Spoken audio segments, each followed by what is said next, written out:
This is the Washington Times front page for Tuesday, June 30th, 2026. Thanks for joining us. I'm George Gerbo.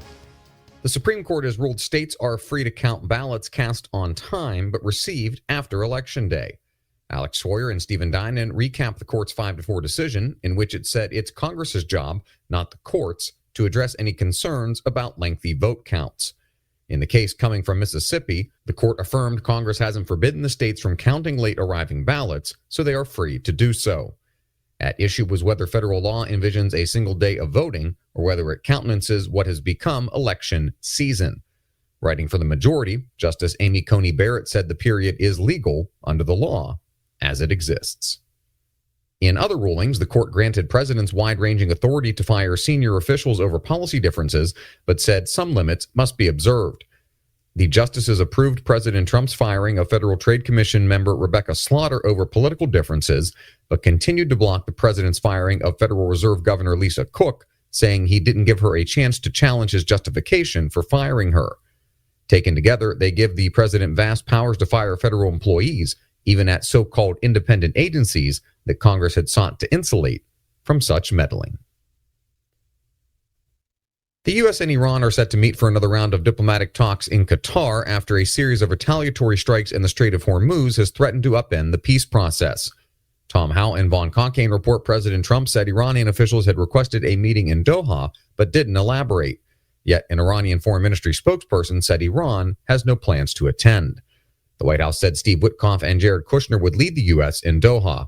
The two represented the U.S. in previous talks with Iran. The potential meeting comes as the two countries traded strikes in recent days after a drone attack on a commercial tanker traveling in the Strait of Hormuz.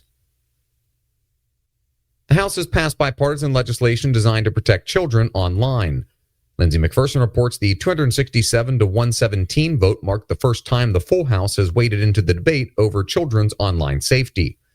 The package, called the Kids Internet and Digital Safety Act, includes a dozen bills that Energy and Commerce Committee lawmakers have worked on for years. The centerpiece is an act requiring social media companies to set minors' accounts to the strongest safety and privacy settings by default, implementing more parental controls, and altering design features that drive compulsive use. The measure now moves to the Senate, where key policy differences remain, including holding social media companies accountable for the content of their algorithms. The law that authorizes the federal government to conduct electronic surveillance has lapsed thanks to an ongoing dispute between the White House and Congress. The Foreign Intelligence Surveillance Act is a modern wiretapping law originally enacted in 1978. Section 702 of the law, added by amendment in 2008, allows the federal government to spy on foreign targets' communications without a warrant. Since the law's authorization expired earlier this month, John Seward reports phone logs, emails, text messages, and other data face new restrictions as the intelligence community waits for the law's renewal. The controversy stems from the collection of Americans' data. Multiple government agencies can search the database without a warrant using search terms targeting U.S. citizens, provided the data was originally collected during their surveillance of a foreign national. And finally, America 250, created by Congress a decade ago, and Freedom 250, established by President Trump last year, have created confusion and funding controversies among themselves as the nation celebrates its independence this week. Kerry Pickett reports the rift erupted between the groups in late May when major music acts began withdrawing from the Trump-orchestrated Great American State Fair on the National Mall. Trump created Freedom 250 by executive order as a private-public partnership housed under the National Park Foundation. Congress created America 250 in 2016 to coordinate the official festivities, establishing a supporting nonprofit led by nonpartisan figures and a board of 30 bipartisan lawmakers. Funding has become a central dispute. America 250 has received only $25 million of an expected $100 million from the Trump administration, while Freedom 250 has received taxpayer funding for its efforts.